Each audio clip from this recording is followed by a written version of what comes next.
We stand on a crossroad now. Either keep working in Compositor without leaving Blender, or save the light groups to an EXR file so we can access it anytime without re-rendering. If you choose to do compositing right away after hitting the render button, then you simply carry on. The basic operation when working with light groups is using the Mix node to add layers together, to compose them together, and then use the Mix slider to define the amount. This is it. That's the basic way of adding the light passes together. That being said, I'll choose the second road, I think, to export all these light groups or passes to a separate file to keep it safe.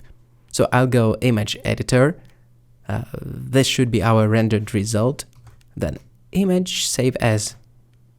Remember, we've talked about the benefits of 32-bit EXRs in the first chapter. On top of being the best interchange format for holding the unbounded light values, it also has an amazing feature storing multiple passes in one file. For that, we will need to choose the multi-layer OpenEXR format. That's gonna be robo_render_01EXR. We can try firing up a new Blender file now and try importing our newly created multi-layer EXR there. Here I'm in a Compositor in the Blender already. Click Use Nodes. The default render layers node can go. Then Input, Image. Now it's time to find our EXR. And here we go. As we can see, it unpacked the light groups very nicely indeed. Everything is in place. The order got messed up a bit though, I think, but I can live with that. The color space should default to linear like it did here, and the layer should be the view layer. Okay, so far so good. There was no quality loss, by the way. The layers from the imported file should look just like the layers after hitting the render button.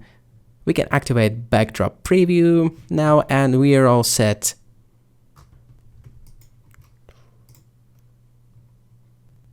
Compositing the light layers together is actually surprisingly easy after the layers themselves were all set. As a quick reminder, Ctrl-Shift-Click launches the preview, and consecutive clicks switch through the outputs. Right, so everything was imported. We can preview those layers really quickly.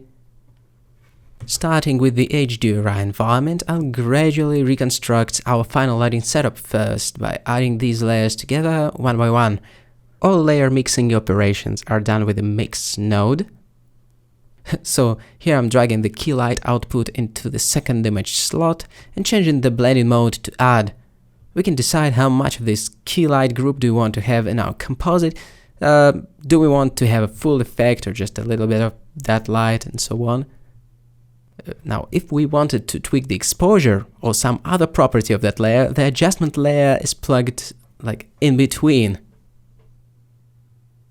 The thing about the mix factor though is that it can go higher than 1 to linearly increase the amount of exposure by that factor in that light group that is being mixed with some other light group. Incidentally, the data from our multi-layer EXR file still goes through the Blender's color management pipeline, namely through the Filmic View transform that prepares it for our displays and is affected by exposure and other settings there. In our original RoboCharacter scene, the exposure was brought down to -2 to start from a dimmed down base. But then we can also play with the base contrast, either via the Look drop-down menu or, let's say, by adjusting the curves. The S-shaped curve boosts the contrast, for example, and more sophisticated color tweaks require tinkering around with the red, green and blue channels.